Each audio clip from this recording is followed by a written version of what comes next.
This M23, I have said it before, came from Uganda. They did not come from here. Why was it not made Uganda's problem? But the actual people who are fighting now, who started this fighting we're talking about, came from Rwanda. They did not come from Rwanda.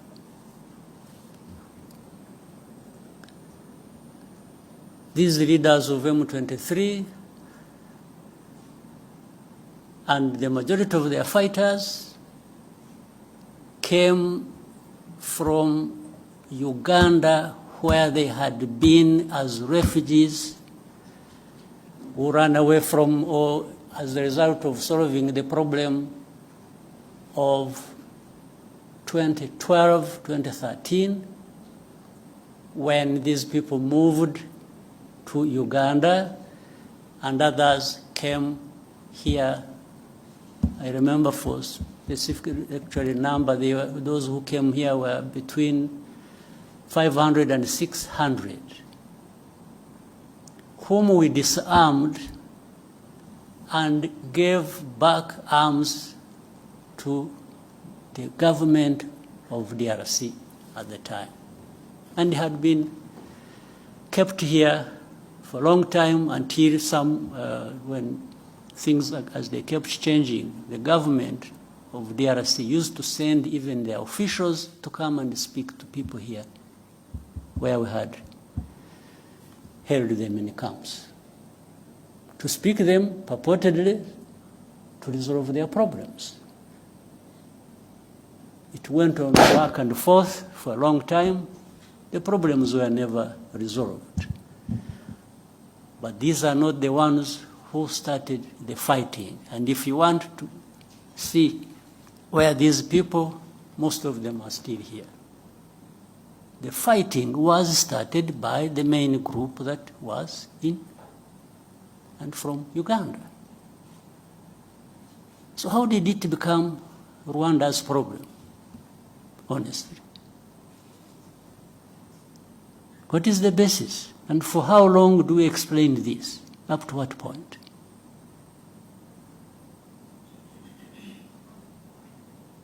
These people, the ones who lead this, and then the other hundreds of groups fighting in Eastern Congo, have nothing to do with Rwanda. The only reason Rwanda comes into question now for this is for a couple of reasons. One, these are Rwandophones. They speak in Rwanda. Well, but that is also what maybe became their main crime in Congo. So if they speak Kinyarwanda, that has turned into reasons for persecution. And that's why we have refugees here for over 2 decades.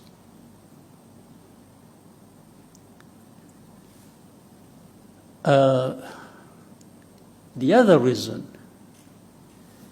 is the FDLR that has been these genociders who have been in Congo for the last 30 years, whom the international community have really entertained. I think they have deliberately preserved them. I don't know for what. Whether it is a gift of thanks to them for having committed genocide here,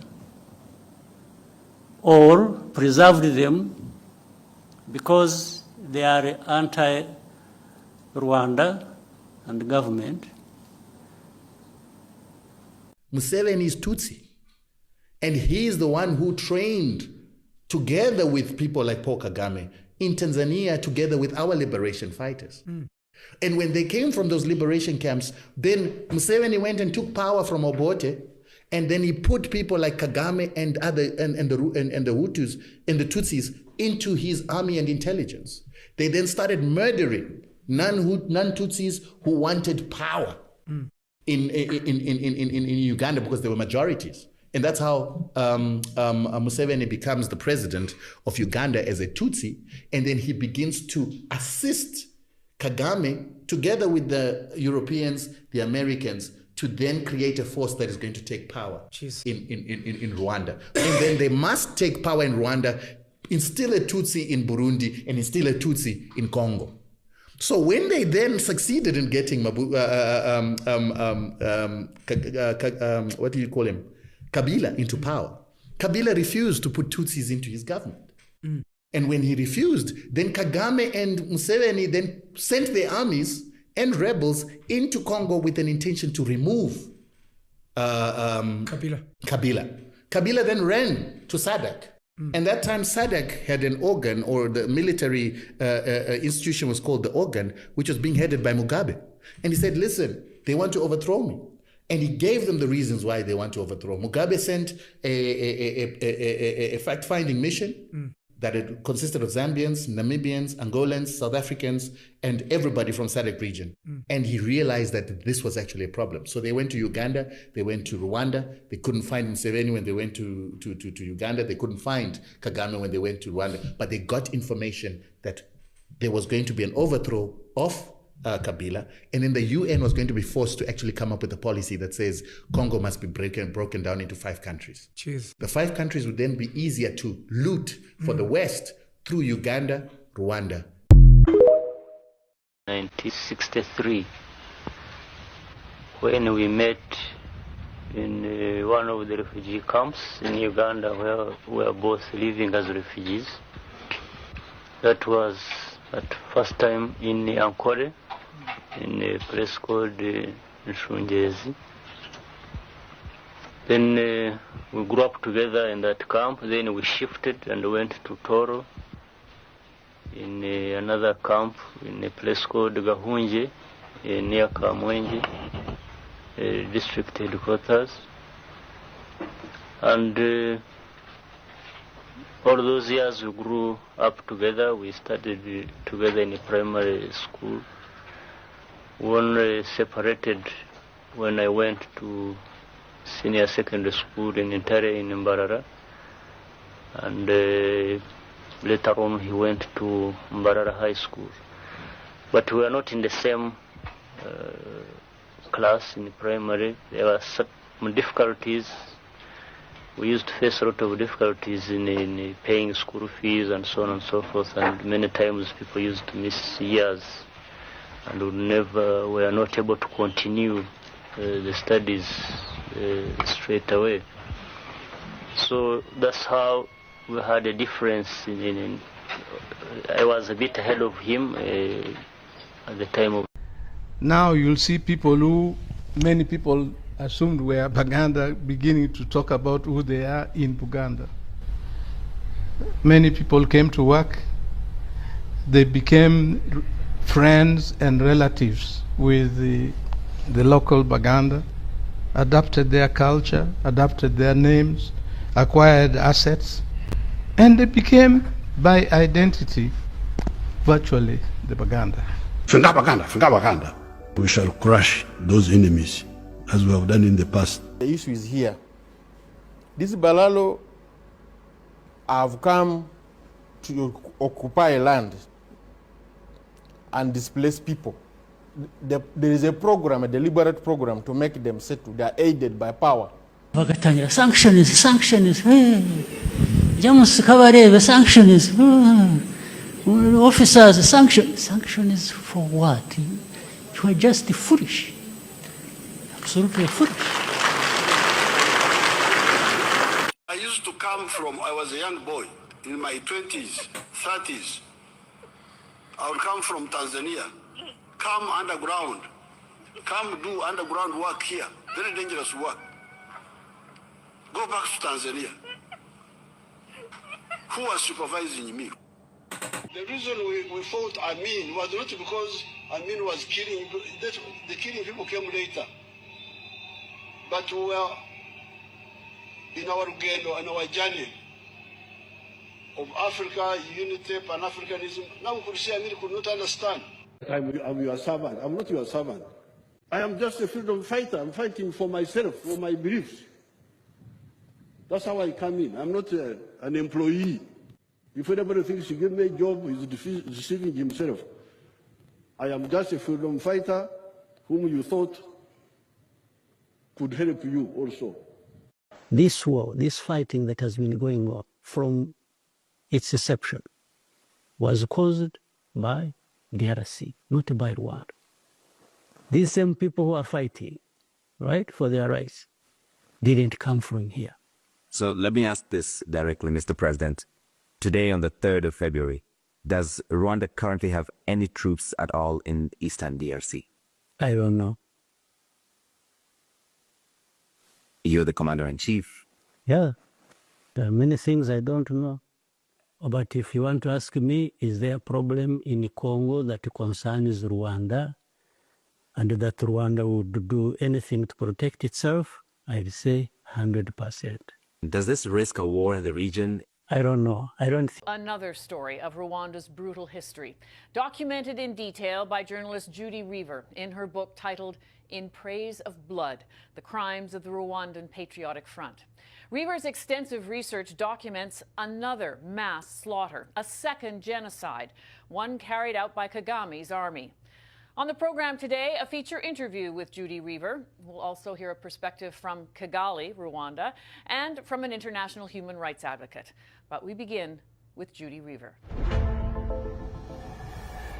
You argue in your book that there was not one genocide in Rwanda, but two. Tell me how. What does that mean? Two genocides. That's not the official history. What I tell in my book is after the Hutu president, Habyarimana, was assassinated, Paul Kagame and his high command and training wing and military intelligence got together and sent out in the field groups of mobile forces. They did this clandestinely, and they started in the north where they were already present and in areas they had already seized, and they quickly proceeded to go down the eastern flank of the country to the south and then back up. April, as soon as the plane crash occurred, they seized territory rapidly, and behind the front, these mobile forces operated. What they did was they called Hutu peasants and Hutu community leaders to meetings. They would lure them, put them on buses. They took these people to mainly a place called Akagera Park, and they shot them and burnt the bodies there. So this was an elaborate scheme that was hard to see because, quite frankly, journalists were not in those areas. So while the genocide was being perpetrated against the Tutsis, and the numbers ranged between 500,000 and 1 million Tutsis being killed, you're saying the same genocide was being carried out against the Hutus themselves by the so-called leader of the victims of the genocide. Yes. Leader of the victims that's contentious, or you know, I might disagree with that, but yes, that's what was happening. Certainly Tutsis were targeted systematically in zones that were controlled by Hutu elements, and they were systematically targeted mainly by Hutu militias. So there's no doubt that there was a genocide against Tutsis. The hidden violence, the violence that most people did not realize was happening in those zones that were controlled quite quickly by the Rwandan Patriotic Front and its army. By Kagame's army. Absolutely. And how many victims were there of the Hutu genocide?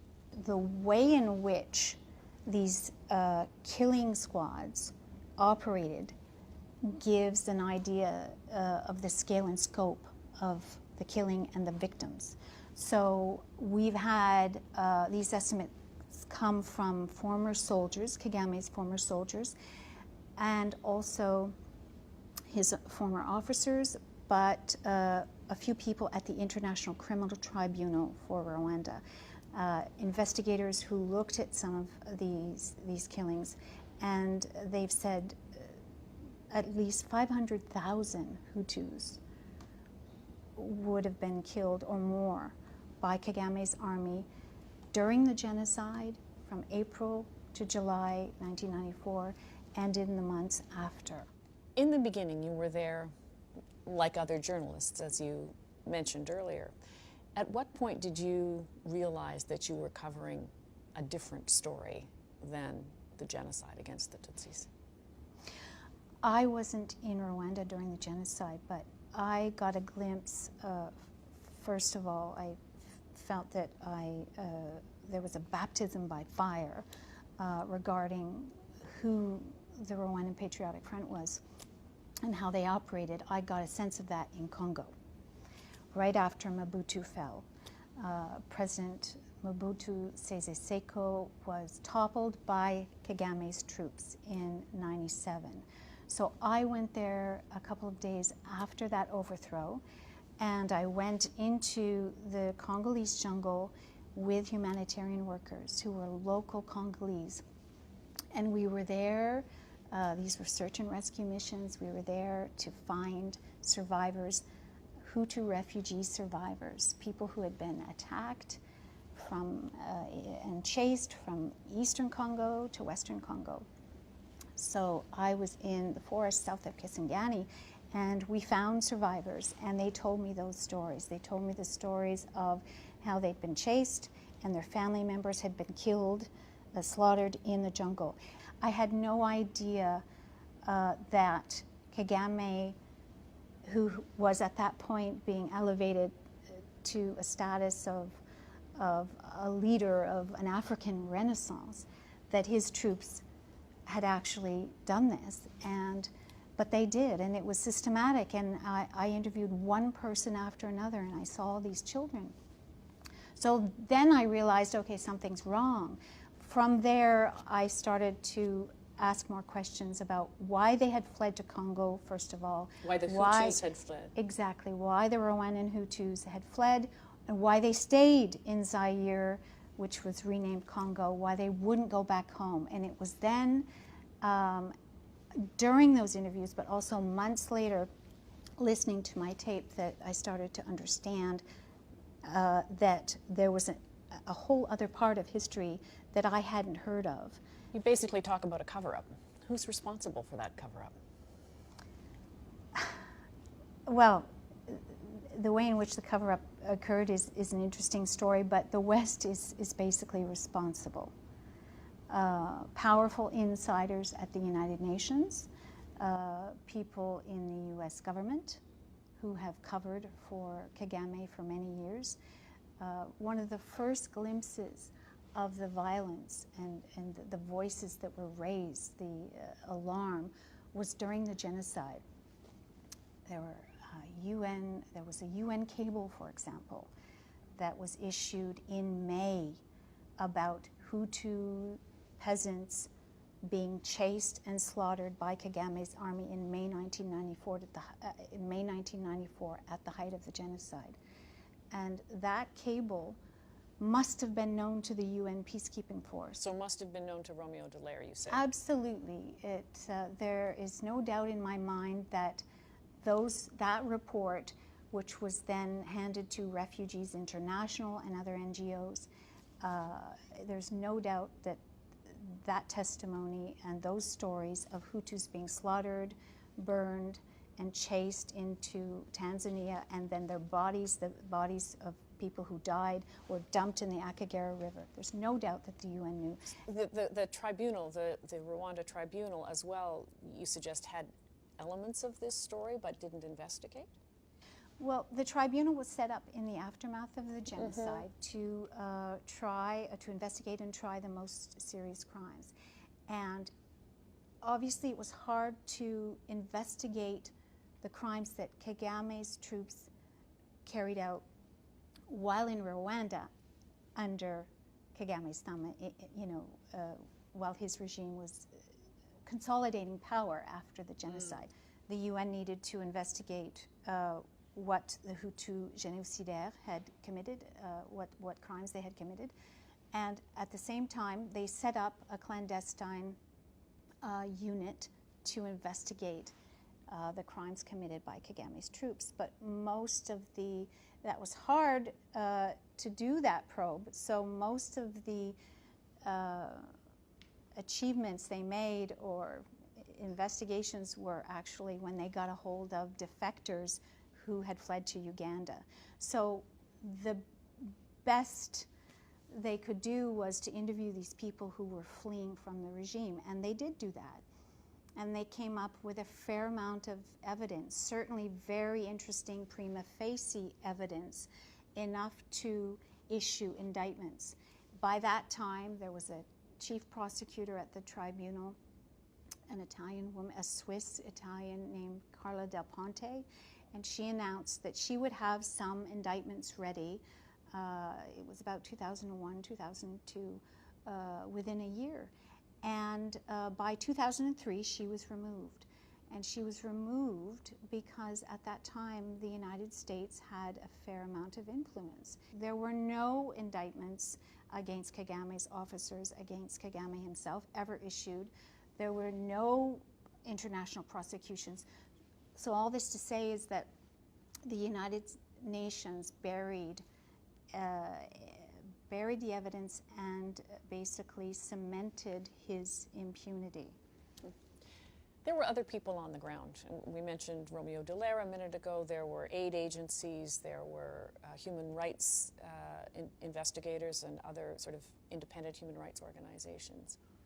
Are they complicit in this cover-up? And if so, how? Well, there are degrees of complicity. I'm critical of the work that Human Rights Watch did in the aftermath of the genocide. I think they did an effective job of investigating the crimes of the former Hutu regime or elements of the former Hutu regime, and certainly the operations of the Interahamwe Hutu militia. So, but it seems to me that they were solely focused on that. And we were seeing what was happening is an enormous amount of propaganda at the time, that this was a catastrophe that occurred in Rwanda that was... It was indeed. That it was a catastrophe between good and bad forces, evil and good forces. And it was cataclysmic, it was a catastrophe, but the violence was bidirectional. And I didn't see a determined, willful, and sustained effort on the part of human rights organizations, certainly Human Rights Watch, to figure out what was happening, what had happened to Hutus in RPF zones. I know that over the years of researching and writing this, that you have been threatened, that Kagame tried to stop you from writing this book, essentially. How were you targeted? In 2013, when I really started to understand the methods and the nature of violence, not only the violence in Rwanda today, but certainly what Kagame and his government had hid all these years, because I had broken through to many victims and a certain number of former officers, people from the inside. Then they started harassing me at home with nightly phone calls. They started following me when I travel. So I had some security issues, but it wasn't until 2014, end of 2013, where the threats to my family started. There was a phone call to the house from an anonymous caller who threatened violence against my daughter, simulated explosions and gunshots, and used her name. that was very chilling. And so at that point, the Canadian authorities started following my case, and we really ramped up security measures. But I continued to work anyhow, and by the time I did more interviews in Brussels, then it was clear to me that they really meant business. And there was one trip in particular where I arrived in Brussels and I was met by Belgian state security officials, and they told me that they had credible intelligence, credible information that the Rwandan embassy in Belgium constituted a threat to my life. The security threat was serious. It was considered severe, 3 out of 4. They didn't know when a potential attack would occur, but they thought it would. Now, I didn't know what the form of that attack would be. I didn't know what kind of violence they were planning, but we had some indication that they were laying a trap for me. So during that trip in the middle of 2014, I had bodyguards, armored Mercedes. It was surreal, but it brought home to me the level of danger that I was in doing this work. But it's still nothing compared to the kind of targeting and assassinations that Rwandans have faced, who have fled and who have tried to tell some of these stories. What I've experienced, as traumatic as it is for me, is it's a drop in the bucket compared to all the voices who have been silenced in this story. Thank you. I admire your courage and your determination. Thank you.